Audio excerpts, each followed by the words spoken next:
आप यह बताते हैं डोमिसाइल क्या है। डोमिसाइल, आप तमाम आसपास के प्रदेश में डोमिसाइल नीति लागू है, लेकिन बिहार में डोमिसाइल नीति लागू नहीं है, जिसके वजह से आप दूसरे प्रदेश के लोग यहां पर आ रहे हैं। आरटी, जो भारत का संविधान राइट टू एजुकेशन एक्ट कहता है कि बच्चों को क्षेत्रीय भाषा में उसकी शिक्षा की व्यवस्था सुनिश्चित किया जाना अनिवार्य है। क्षेत्रीय भाषा क्या है?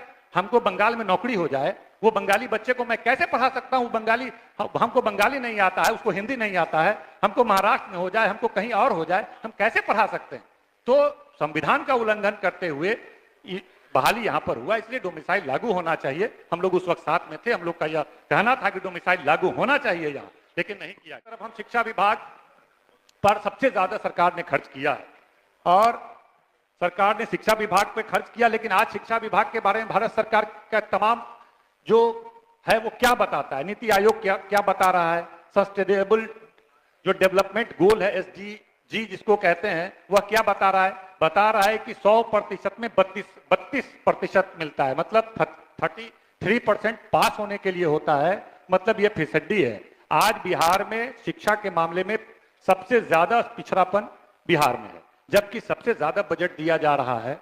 तब हम नहीं बोल रहे हैं, तमाम जो क्वालिटी एजुकेशन के भी जो मानक हैं, उस मानक का भी अध्ययन करने पर वो तब उसके बाद यह तैयार होता है, तब इसकी रिपोर्ट जारी की जाती है। उस रिपोर्ट में यह है।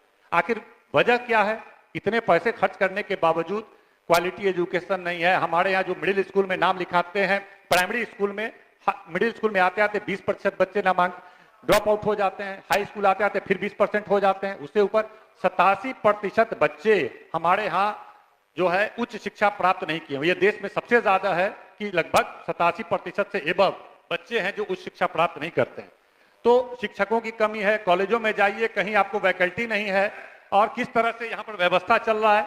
हमारे नेता जब 20 में चुनाव लड़ रहे थे, उन्होंने कहा कि भाई हम आएंगे तो तमाम 10 लाख रोजगार देंगे। तो रोजगार केवल नौकरी देना और उनके जीवन यापन की व्यवस्था करना उद्देश्य नहीं था। नौकरी देने का मतलब है कि सेवाएं उपलब्ध कराना। अगर 5 लाख लोगों को नौकरी मिला, उससे 50 लाख और करोड़ों बच्चे, जो गरीब दलित के बच्चे जो सरकारी विद्यालयों में पढ़ रहे हैं, उनको गुणवत्तापूर्ण शिक्षा मिलेगा। यह उद्देश्य था। यह उद्देश्य नहीं था कि 5 लाख लोगों को रोजगार मिले।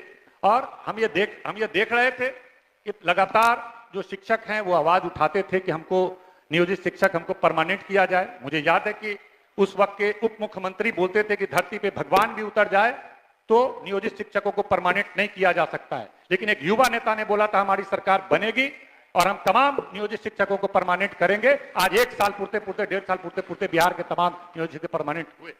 तो ऐसे, तो इसके लिए आप